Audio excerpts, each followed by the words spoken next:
Baik, assalamualaikum warahmatullahi wabarakatuh. Perkenalkan, nama saya Dewi Safitri dengan NPM 2213-1077. Jadi di sini saya sedang melaksanakan reading project yang diberikan oleh dosen pengampu mata kuliah Kapasitas Politik, yaitu Bapak Edi Siswanto SPDMPD, yang dimana saya telah membaca buku yang berjudul Pengantar Ilmu Politik dengan subjudul yaitu Objek dan Ruang Lingkup Ilmu Politik, yang dimana kita ketahui bahwasannya objek atau sasaran suatu ilmu itu dapat dibedakan menjadi dua. Yang pertama itu ada objek material dan juga objek formil. Yang pertama yaitu ada objek material, yang dimana objek material ini adalah objek panca indera ataupun sasaran materi, sedangkan objek formil itu merupakan objek pengetahuan atau sasaran formal.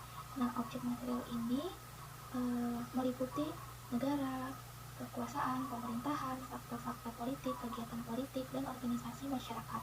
Sedangkan objek formal itu disebut juga sebagai pusat perhatian dan sasaran pengetahuan, yang dimana pusat perhatian ilmu politik itu dipusatkan kepada perjuangan untuk mendapatkan atau menyimpan kekuasaan, menggunakan kekuasaan, atau memengaruhi penggunaan kekuasaan. Jadi, ilmu politik sendiri itu pada intinya memusatkan perhatian kepada sekelompok masalah yang menyangkut perjuangan kekuasaan dalam kehidupan masyarakat.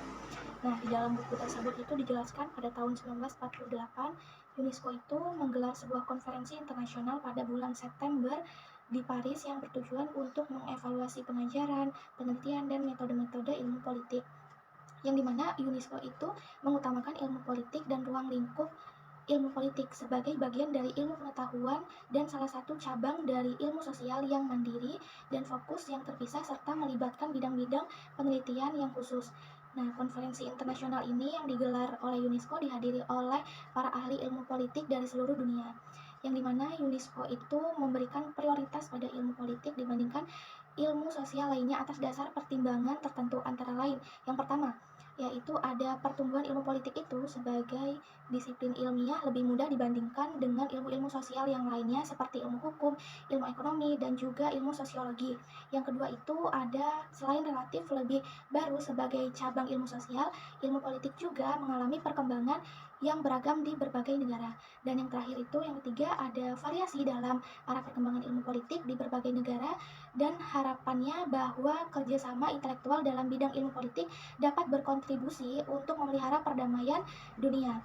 Dan di dalam buku tersebut menjelaskan bahwasannya hasil dari konferensi UNESCO pada tahun 1948 tentang ruang lingkup politik antara lain itu dibagi menjadi 4. Yang pertama ada teori politik yang meliputi teori politik dan sejarah ide-ide politik. Yang kedua itu ada lembaga-lembaga politik yang meliputi konstitusi, pemerintah nasional, pemerintah regional dan lokal, administrasi negara, fungsi-fungsi ekonomi dan sosial dari pemerintah. Dan yang ketiga itu ada partai, kelompok, dan juga pendapat umum yang meliputi partai politik, kelompok, dan perhimpunan, dan juga ikut sertanya warga negara dalam lapangan pemerintahan dan administrasi. Dan yang keempat yaitu ada hubungan internasional yang meliputi politik internasional, organisasi, dan administrasi internasional, serta hukum internasional.